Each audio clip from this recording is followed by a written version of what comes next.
sa Jollibee. Ayun, nandun si Gabi. Ayan, si Nathan ayaw sumama. Si Ron ayaw sumama ni Ron. Tsaka ni Diyos. Kaya kami na lang nandito. Ayan, may kinuha lang kaming yung pang-allowance nila. Ayan. Ayan, nandito si Lolo. May ibang order namin wala pa. Nagano lang kami, snack lang kami. Almusal. Ayan. Nag-sandwich lang kami. Ito si Gabi. Oh. Hindi ko na pa-take out. Ginitan. Eh di. Ayun, kay Nathan na lang. Saan? Ayan lang. O sige, mamaya paano natin.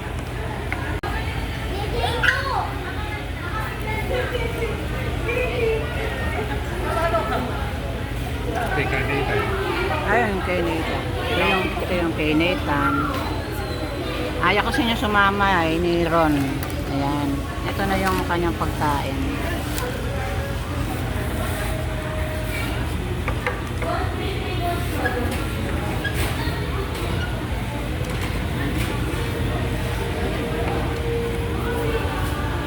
Kanino yung spaghetti sa'yo rin?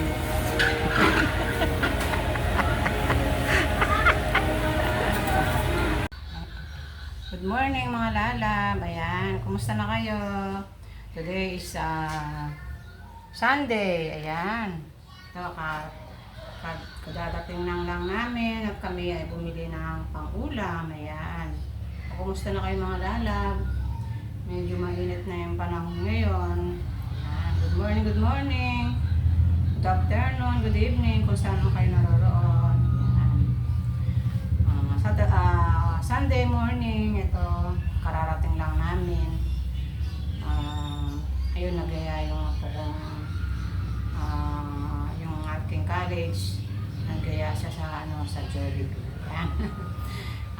Pinakain niya kaming ng almusal yan. O, kumusta na kayo? Today is for today's video mga lalab. Ito, binili ko sila ng kanin na naman kasi ilang araw na silang isda.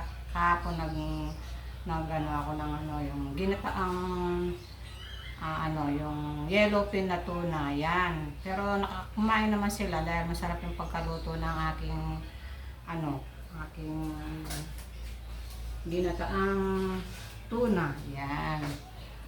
O, kumusta na kayo mga lalab? Na kayo? Nakapamalengke na ba kayo? For today's video mga lalab, ito, pagluluto ko sila ng karne, siyempre, para masarap silang kumain. Isang tayo lang ating lulutuin for today mga lalab. Ito, ipapakita ko sa inyo kung ano ang ating mga iluluto for today. Ayan. Maganda ang panahon ngayon, walang ulan, praise God. Yung bagyong bibingka, ayun, hindi, dumaan man na sa atin pero hindi siya nagpaulan. Ayan. Pumunta siya sa ibang bansa. Ayaw niya sa atin dito. Kasi maraming nagtataboy sa kanya kaya umalis siya, hindi siya naglandfall dito. Ayan. Sana yung mga low pressure na dalawa pang binabantayan nila, sana ipag-pray natin na wag naman sanang kung maging bagyo man sila, sana wag naman siyang malakas, di ba mga lalab? Para bare month na, magpapasko na, sana wag nating danasin yung yung mga bagyong malalakas yan. Papuri natin kay Lord, walang imposible kay Lord, di ba? O, for today's video mga lalab, ito yung ating lulutuin. Ayan. Teka. Ayan, ito ang ating lulutuin mga lalab for today's video. Ayan. Bumili ako ng 1.5 na 1.5 na chicken. Ayan. Yung siya, yung wings, tsaka yung breast chicken, yan. Mahigit 1 kilo to, 1.5. Para hanggang mamayang gabi, may ulam yung aking mga apo. Ayan. Ito yung ating mga isasahog mga lalab, yung ating mga ingredients. Siyempre, di nawawalan yung cabbage, yung ating carrot, siyempre. Tsaka yung ating bell pepper. Ayan. At siyempre, yung kahit mahal yung ating patatas, kailangan maglagay din tayo para kumpleto. At meron tayo dyang bawang, sibuyas, chicken cubes yan, siyempre. At ang ating pang seasoning. At siyempre, hindi mawawala ang tomato sauce. Yan. Paano mga lalab, samahan nyo ako sa aking pagluluto ng chicken apretada. Ayan.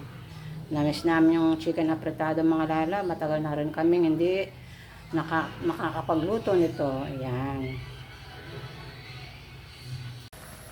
Ayan mga lalab. Ito, ginisa ko na yung aking chicken apretada. Ayan. Lalagyan natin yung ating gulay. Ayan, ito. Yung ating carrots, tsaka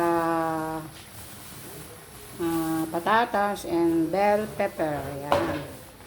Lalagay na natin mga lalab.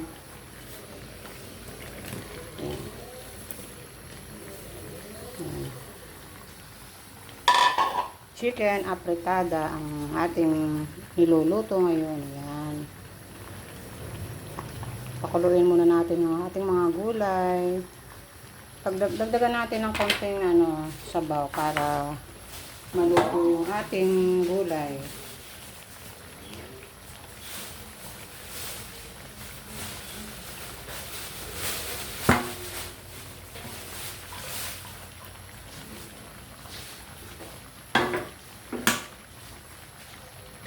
Lagyan natin ng konting water para maluto yung gulay niya. Ayan.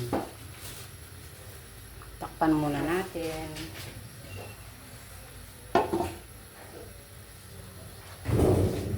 Ayan, yung ating chicken apretada na lulutuin nating panghalian for today.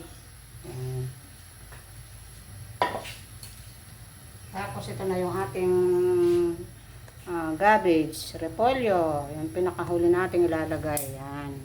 Yung ating repolyo.